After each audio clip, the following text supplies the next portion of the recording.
പ്രഭാഷകൻ 46 1 മുതൽ 21 വരെയുള്ള വാക്യങ്ങൾ. ജോഷുവയും കാലേബും. നൂനിന്റെ പുത്രൻ ജോഷുവ യുദ്ധവീരനും പ്രവാചകന്മാരിൽ മോശയുടെ പിൻഗാമിയുമായിരുന്നു. അവൻ തൻ്റെ നാമത്തിനൊത്ത് ദൈവത്തിൻ്റെ തിരഞ്ഞെടുക്കപ്പെട്ടവർക്ക് ഉത്തമനായ രക്ഷകനുമായിരുന്നു.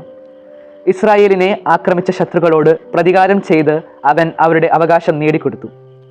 നഗരങ്ങൾക്കെതിരെ വാളുയർത്തിയപ്പോൾ അവൻ എത്ര പ്രതാപശാലിയായിരുന്നു. അവന് മുമ്പ് ആരാണ് എത്ര ശക്തനായി നിലകൊണ്ടിട്ടുള്ളത്? അവൻ കർത്താവിന് വേണ്ടിയാണ് യുദ്ധം ചെയ്തത്.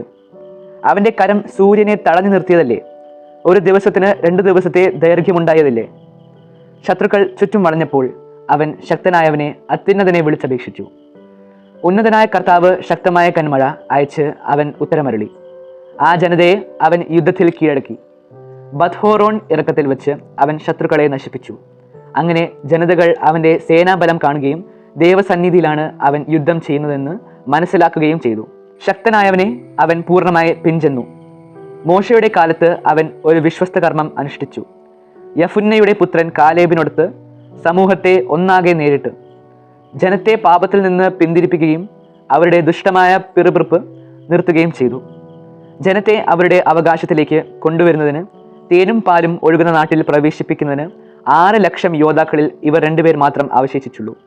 കർത്താവ് കാലേബിന് ശക്തി കൊടുക്കുകയും അത് വാർദ്ധക്യം വരെ നിലനിൽക്കുകയും ചെയ്തു.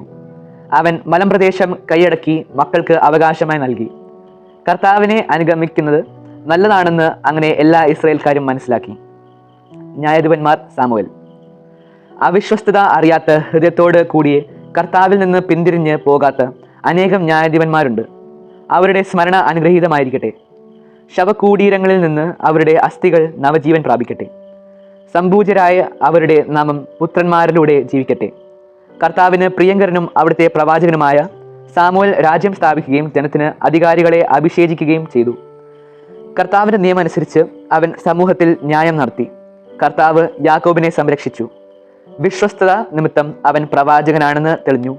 വാക്കുകളിലൂടെ വിശ്വാസനായ ദീർഘദർശിയായി അറിയപ്പെടുകയും ചെയ്തു. ശത്രുക്കൾ എല്ലാ വശത്തും നിന്ന് ഞെരുക്കിയപ്പോൾ അവൻ ശക്തനായ കർത്താവിനെ വിളിച്ചപേക്ഷിക്കുകയും മുല കുടിക്കുന്ന ആട്ടിൻകുട്ടിയെ ബലിയർപ്പിക്കുകയും ചെയ്തു.